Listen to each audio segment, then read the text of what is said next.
आपके वीडियोस में व्यूज नहीं आ रहा है, एल्गोरिदम की गलती। आपने जिस टॉपिक पे वीडियो बनाया, किसी दूसरे क्रिएटर ने भी उसी टॉपिक पे वीडियो बनाया, लेकिन उसके चैनल पे भर भर के व्यूज आया है उसी टॉपिक पे, लेकिन आपके इस टॉपिक पे व्यूज ही नहीं आया, यानी 0 व्यूज है। दोस्तों 2025 में हर नया क्रिएटर्स यूट्यूब के एल्गोरिदम को लेकर परेशान है। कहते हैं कि किसी भी प्रॉब्लम को सॉल्व करने के लिए पहले आपको प्रॉब्लम के जड़ तक जाना पड़ता है, तब जाके आप उसका सोल्यूशन निकाल सकते हो। आज इस वीडियो में मैं भी कुछ ऐसा ही करने वाला हूँ। और अगर आपने YouTube के डाटा को समझ लिया तो YouTube के एल्गोरिदम को समझना आपके लिए बहुत आसान हो जाए, क्योंकि जो डाटा YouTube कलेक्ट करता है उसी से YouTube का एल्गोरिदम भी बनता है। तो हमारे लिए ये बहुत जरूरी हो जाता है कि हम पहले YouTube के डाटा को समझे कि वो किस तरह से डाटा कलेक्ट करता है, जिससे उसका एल्गोरिदम बनता है। इससे पहले कि मैं अपना वीडियो शुरू करूं दोस्तों, आप लोगों से मेरा एक रिक्वेस्ट है, अगर आप मेरा चैनल सब्सक्राइब नहीं करते हो, चलिए ठीक है, कोई प्रॉब्लम नहीं है मुझे। अगर आप लाइक्स भी नहीं करते हो, कोई प्रॉब्लम नहीं है, लेकिन मैं आप लोगों से एक ही रिक्वेस्ट करना चाहूंगा, आप मेरे चैनल पे बस ये बता दीजिए कि मेरा ये वीडियो आप लोगों को कैसा लगा। बस कमेंट कर दीजिए कि हाँ ये वीडियो अच्छा लगा, नहीं लगा, या फिर आने वाले जो भी टॉपिक्स है, किस टाइप का टॉपिक्स आप देखना चाहते हो, ये आप मुझे कमेंट करके मुझे बता देना। बस यही आप लोगों से रिक्वेस्ट है। तो चलिए बिना देर के वीडियो को शुरू करते हैं। दोस्तों यूट्यूब दो तरह से डाटा कलेक्ट करता है, पहला है क्रिएटर के थ्रू से और दूसरा है व्यूअर्स के थ्रू से। अब यहाँ पे क्रिएटर का जो रोल है ना, वो सबसे बड़ा हो जाता है, क्योंकि अगर क्रिएटर वीडियोस बनाएंगे नहीं तो व्यूज कहाँ से आएगा, ऑडियंस कहाँ से आएगा। तो यहाँ पे क्रिएटर का रोल सबसे बड़ा हो जाता है। उसके बाद क्रिएटर के एक्शंस और व्यूअर के एक्शंस को मिलाकर यूट्यूब अपना डाटा कलेक्ट करता है। तो आज हम इस वीडियो में देखने वाले कि कौन कौन से ऐसे एक्शंस है जिससे यूट्यूब अपना डाटा कलेक्ट करता है और उसको एल्गोरिदम में शिफ्ट करता है। तो आइए एक एक करके देख लेते हैं। सबसे पहला पॉइंट है सीटीआर को लेकर। देखिए वैसे तो सीटीआर हर किसी को पता है कि है क्या, जो क्रिएटर्स है सबको पता है, लेकिन फिर भी मैं ब्रीफ में बता देता हूँ कि आखिर सीटीआर है क्या। दोस्तों सीटीआर क्लिक थ्रू रेट को कहा जाता है, और क्लिक थ्रू रेट डिपेंड करता है आपके थंबनेल और टाइटल के ऊपर। यानी मान लीजिए आपने कोई वीडियोस अपलोड किया, अब यूट्यूब ने वो इंप्रेशन भेजा 100 लोगों के पास। अब 100 में से कितने लोगों ने आपके टाइटल और थंबनेल को देखकर आपके वीडियोस को क्लिक किया। अब मान लीजिए 5 या 6 लोगों ने क्लिक किया तो यूट्यूब आपके वीडियोस को और आगे लोगों तक भेजे। लेकिन अगर वही 10 में से सिर्फ 2 लोगों ने क्लिक किया तो यूट्यूब आपके वीडियोस को आगे रिकमेंड ही नहीं करेगा। यानी यूट्यूब ये समझेगा कि आपका जो टॉपिक है या फिर आपका जो टाइटल है या जो थंबनेल है वो रिलेवेंट नहीं है ऑडियंस के लिए। तो यहाँ से तो एक डाटा वो कलेक्ट करता है सीटीआर के थ्रू। दूसरा पॉइंट है वॉच टाइम को लेकर। अब देखिए ये भी बहुत इंपॉर्टेंट है और ज्यादातर क्रिएटर को इसके बारे में भी पता ही है, फिर भी मैं एक ब्रीफ बता देता हूँ। अब मान लीजिए आपका टाइटल बहुत अच्छा था, थंबनेल भी बहुत अच्छा था और लोगों ने आपके वीडियोस को क्लिक भी किया, लेकिन यहाँ पे पॉइंट आ जाता है कि कितने लोगों ने देखा। यानी पहले 30 सेकंड या 20 सेकंड में कितने लोगों ने उस वीडियो को कंटिन्यू देखा, या फिर कितने लोगों ने उसको 10 सेकंड में देखने के बाद ही उसको स्किप कर दिया। इसको मैं आपको एग्जांपल से समझाता हूँ। अब मान लीजिए आपने 10 लोगों ने आपके वीडियोस को थंबनेल के और टाइटल के बेस पर क्लिक करके देखना शुरू, 10 में से सिर्फ 2 ही लोगों ने आपके पहले ही 10 सेकंड में देखने के बाद उन्होंने स्किप कर दिया, यानी वीडियो देखना ही बंद कर दिया। ऐसे में यूट्यूब क्या करेगा, आपके वीडियोस को आगे रिकमेंड ही नहीं करेगा। यानी यूट्यूब ये समझता है कि ऑडियंस इससे सेटिस्फाइड नहीं है आपके टॉपिक से, इसलिए वो आगे रिकमेंड नहीं करे। लेकिन वही अगर आपके 10 में से 5 लोगों ने देख लिया तो यूट्यूब ये समझता है कि ये वीडियो रिलेवेंट है, आगे और भी लोगों को दिखाया जाना चाहिए। ऐसे में क्या करता है कि यूट्यूब आपके वीडियोस को और भी आगे लोगों को दिखाता है। इसी से आपका वॉच टाइम भी डिसाइड होता है। तो यानी ये आपका जो इंट्रो है या फिर जो हुक है, किस तरह से आप अपने ऑडियंस को पकड़ के रखते हो, ये बहुत डिपेंड करता है। तीसरे नंबर पर है ऑडियंस रिटेंशन ग्राफ। अब देखिए ये भी बहुत इंपॉर्टेंट है। अब मान लीजिए आपने सीटीआर, अपना जो थंबनेल था, टाइटल था, बहुत अच्छा था, आपने अपना वॉच टाइम भी बहुत अच्छा था, लोगों ने उस वीडियोस को भी देखा, मतलब इंट्रो जो है उसको देख रहे हैं। उसके बाद जो ऑडियंस है, यानी इसे मैं आपको एग्जांपल के साथ समझाता हूँ कि मान लीजिए आपका जो वीडियोस है वो 10 मिनट का है और 20 लोगों ने आपका वीडियोस देखा है। अब 20 में से कितने लोग हैं जिन्होंने 2 मिनट तक देखा, कितने लोग हैं जिन्होंने 8 मिनट तक देखा, कितने लोग हैं जिन्होंने 5 मिनट तक देखा, कितने लोग हैं जो जिन्होंने 2 मिनट से देखने के बाद 2 मिनट देखने के बाद सीधा 8 मिनट तक आ गया, बीच का जो गैप था उन्होंने देखा ही नहीं, स्किप कर दिया, या फिर कितने लोग हैं जिन्होंने दोबारा रिवाइंड करके देखा। ये सब कुछ यूट्यूब देखता है। उसके बाद यूट्यूब डिसाइड करता है कि क्या ये वीडियो आगे रिकमेंड करूं या ना करूं, यानी क्या ये वीडियो वैल्यूएबल है या नहीं। क्योंकि इन सब के बेस पर आपका एक एवरेज निकाला जाता है कि आपके वीडियोस कितने परसेंट चला है। क्या किसी 20 में से क्या 2% लोगों ने देखा है, यानी 2 मिनट सिर्फ देखा है लोगों ने 20 में से, या फिर 3 मिनट तक देखा है, या फिर 5 मिनट तक देखा है।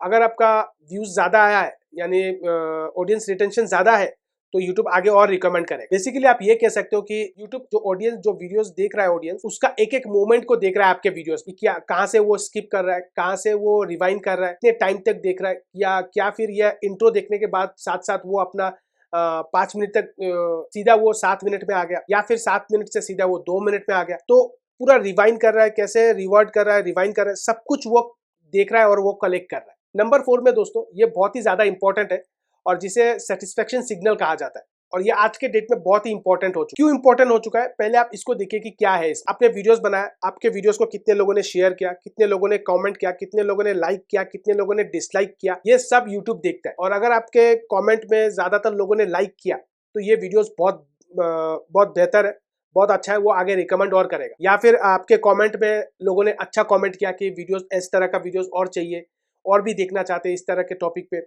अच्छा कमेंट आया तो वीडियो, इसका मतलब यूट्यूब क्या समझता है कि ये वीडियोस वैल्यूएबल है। और अगर डिसलाइक आया या फिर कोई कमेंट ही नहीं आया, कोई शेयर नहीं आया, तो यूट्यूब ये समझता है कि ये वीडियोस तो ठीक है, लोग देख रहे हैं, लोगों को पसंद भी आ रहा है, लेकिन लोग उतना भी इंटरेस्ट नहीं है। यानी लोगों का जो एक होता है ना कनेक्शन फील करने का, लोग उतना कनेक्शन फील नहीं कर रहे। वीडियोस टाइटल ठीक है, थंबनेल ठीक है, वॉच टाइम ठीक है, अटेंशन भी ठीक है, लेकिन लोग कमेंट नहीं कर रहे, शेयर नहीं कर रहे, लाइक्स नहीं कर रहे हैं, या फिर जो भी डिसलाइक भी नहीं कर रहे हैं। तो यूट्यूब समझता है ठीक है, लोगों को पसंद आया, लेकिन लोग उतना भी इंटरेस्ट नहीं है इस टॉपिक पर। नंबर 5 पर है पोस्ट वॉच बिहेवियर। अब देखिए ये भी बहुत इंपॉर्टेंट पॉइंट है। आपका सीटीआर अच्छा था, आपका टाइटल अच्छा था, थंबनेल अच्छा था, वॉच टाइम भी आया, ऑडियंस भी आया, लाइक शेयर कमेंट सब कुछ किया ऑडियंस ने। इसके बाद यूट्यूब क्या देखता है कि आपके वीडियो, जिस टॉपिक पे आपने वीडियो बनाया, उस वीडियो को देखने के बाद क्या व्यूअर्स ने उसी टॉपिक के रिलेटेड और भी वीडियोस देखा है या नहीं, या फिर उस वीडियो को देखने के बाद उसने यूट्यूब के एप्स को ही बंद कर, या फिर उसके रिलेटेड और कोई वीडियोस देख ही नहीं रहा, उस टॉपिक के रिलेटेड और कोई वीडियोस देख ही नहीं रहा। आपने कई बार देखा होगा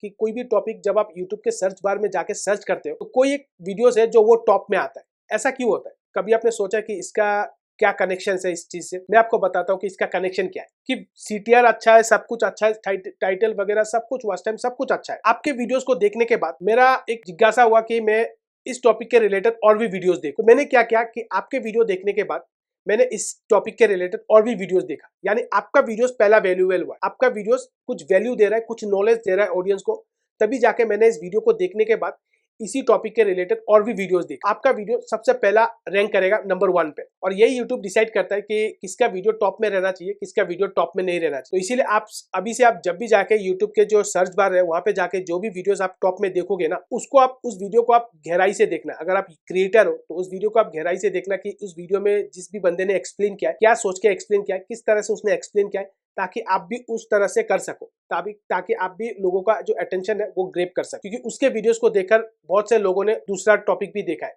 उसी से रिलेटेड दूसरे वीडियोस भी देखा है, इसीलिए उसका जो वीडियो है वो टॉप पे रैंक कर रहा है। अब नंबर 6 पर जो है ना, वो इतना इंपॉर्टेंट है नहीं, लेकिन फिर भी मैं आपको बता देता हूँ। नंबर 6 पर है डिवाइस डाटा। डिवाइस डाटा का मतलब क्या है कि कितने लोगों ने टीवी पे वीडियोस देख रहे हैं, कितने लोग मोबाइल पे वीडियोस देख रहे हैं, कितने लोग लैपटॉप पे वीडियोस देख रहे हैं। अब मान लीजिए यूट्यूब ज्यादातर, वैसे तो इंडिया में ज्यादातर लोग मोबाइल पे ही देख रहे हैं। अब मान लीजिए मोबाइल पे किसी ने शॉर्ट्स देखा और वो शॉर्ट्स मोबाइल के थ्रू से बहुत ज्यादा वायरल हो गए, तो जो वो शॉर्ट्स है ना, या फिर जो वीडियो है ना, वो मोबाइल के यूजर्स को ही भेजेगा, वो लैपटॉप के यूजर को इतना ज्यादा नहीं भेजेगा, वो मोबाइल के यूजर को सबसे ज्यादा भेजेगा। हाँ, अगर यहाँ पे 50-50 है, मान लीजिए 50-50 भी नहीं कहूंगा, अगर मान लीजिए 70% व्यूअर्स मोबाइल से है और 30% व्यूअर्स लैपटॉप से है। वैसे तो इंडिया में टीवी से मुझे लगता नहीं है, हार्डली 1-2% लोग होंगे जो टीवी में वीडियो यूट्यूब देखते होंगे।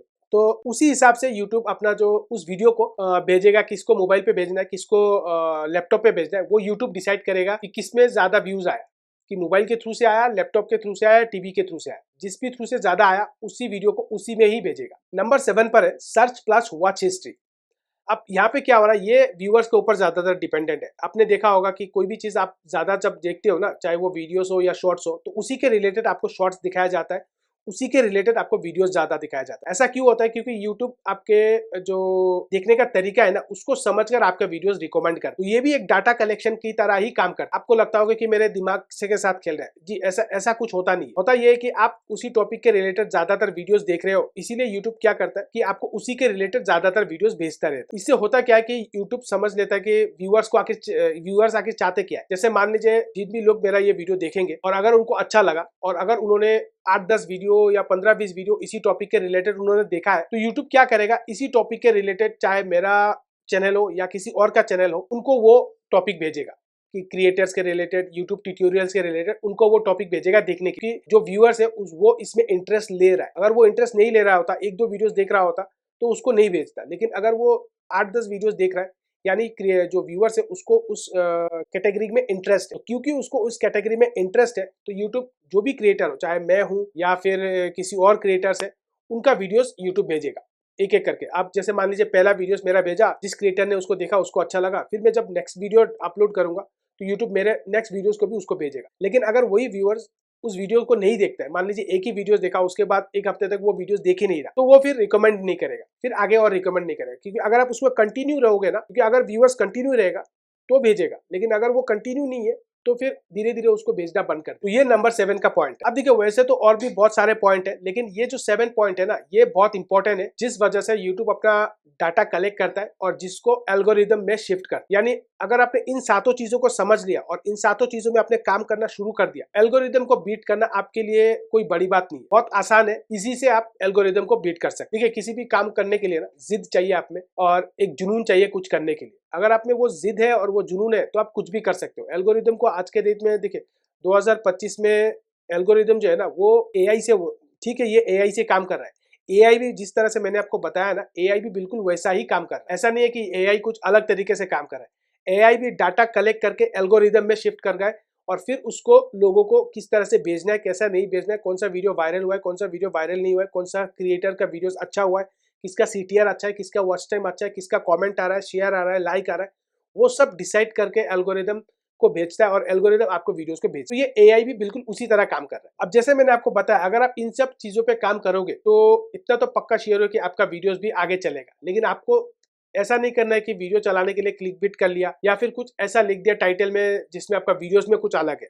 इस तरह से आपको काम नहीं करना। एल्गोरिदम को इससे कोई फर्क नहीं पड़ता है कि आप कितने अच्छे क्रिएटर हो। फर्क इससे पड़ता है कि आपका जो व्यूअर्स है, जो ऑडियंस आपके वीडियोस को देख रहा है, वो आपके वीडियोस को कितना पसंद कर रहा है। ये सबसे ज्यादा पॉइंट है आज के दिन में। तो आप ये सोचना बंद कर दीजिए कि एल्गोरिदम को कैसे बीट करें। इस पे आप काम करना ही छोड़ दीजिए। आप काम इस पे कीजिए कि कैसे मैं ऑडियंस को रिटेन करके रख सकता हूँ, कैसे मैं अपने जो व्यूअर्स है, अपने ऑडियंस है, उसको मैं इतना वैल्यूएबल कंटेंट दूं ताकि वो मेरे साथ कनेक्टेड रहे। इस पे आपको काम करना है बजाय एल्गोरिदम। लेकिन ज्यादातर लोग क्या कर रहे हैं कि एल्गोरिदम पे ही काम कर रहे हैं, वो एल्गोरिदम को बीट करने की कोशिश कर रहे हैं, जहां पे अपना एनर्जी वेस्ट कर रहे हैं। यहाँ पे आप एनर्जी ही वेस्ट करोगे, उससे आपको कुछ होने वाला नहीं है। इससे बेटर है कि आप अपने ऑडियंस पे ध्यान दीजिए।